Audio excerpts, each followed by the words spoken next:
மற்றவங்கள toxic people அப்படின்னு சொல்லிட்டு நாம் ஒரு வரையறை வைப்போம் இல்லையா? அவங்க குறை சொல்லிகிட்டே இருப்பாங்க. அவங்க எப்போ பார்த்தாலும் பொறாமை பிடிச்சவங்களா இருப்பாங்க. அவங்க மற்றவங்கள பற்றி தான் பேசிகிட்டு இருப்பாங்க. அவங்க ரொம்ப தாழ்வு மனப்பான்மையோடு இருக்கிறாங்க. இதை மாதிரி வகையை நிறைய வகைப்படுத்தி அவங்களெல்லாம் நம்ம டாக்ஸிக் பீப்புள், அவங்கள்ட்டலாம் கொஞ்சம் ஒதுங்கி தான் இருக்கணும்.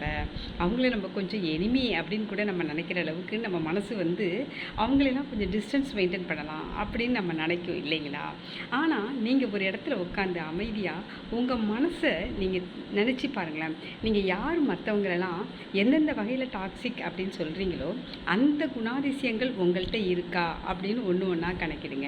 நிறைய அதே குணாதிசயங்கள் உங்கள்கிட்ட இருந்துச்சுன்னா நீங்கள் அக்செப்ட் பண்ணிவிட்டு ஒன்று ஒன்றையாக நீக்க பாருங்கள். இல்லை என்கிட்ட 1 2 தான் இருக்குது அப்படின்னா குட். அதையும் கொஞ்சம் கொஞ்சமாக நீங்கள் நீக்கிட்டு நாம் எப்படி மற்றவங்கள டாக்ஸிக் பீப்புள் நினைக்கிறோமோ அந்த குணங்கள்லாம் நம்மகிட்ட இருந்தால் நம்மளும் டாக்ஸிக் ஸ்பீக் தானே. அப்போ அதுலேருந்து நம்ம வெளியில் வரணும் அப்படிங்கிறது தானே முக்கியம். ஆக நாம் நாம் மற்றவங்கள்ட்ட என்ன எதிர்பார்க்குறோமோ அது நம்மள்கிட்ட இருக்கணும். அதே குணங்கள் நம்மளை வளர்த்துக்கணும் அப்படிங்கிறது தாங்க முக்கியம். நாம் மற்றவங்களை டாக்ஸிக் அப்படின்னு சொல்கிறத விட நம்ம டாக்ஸிக் இல்லாமல் இருக்கிறது தாங்க நல்லது. அந்த மாதிரி குணாதிசயங்களை நாம் டெவலப் பண்ணிக்கிட்டோம்னா நாம் உண்மையிலேயே நல்லவங்க தாங்க. நன்றி, வணக்கம்.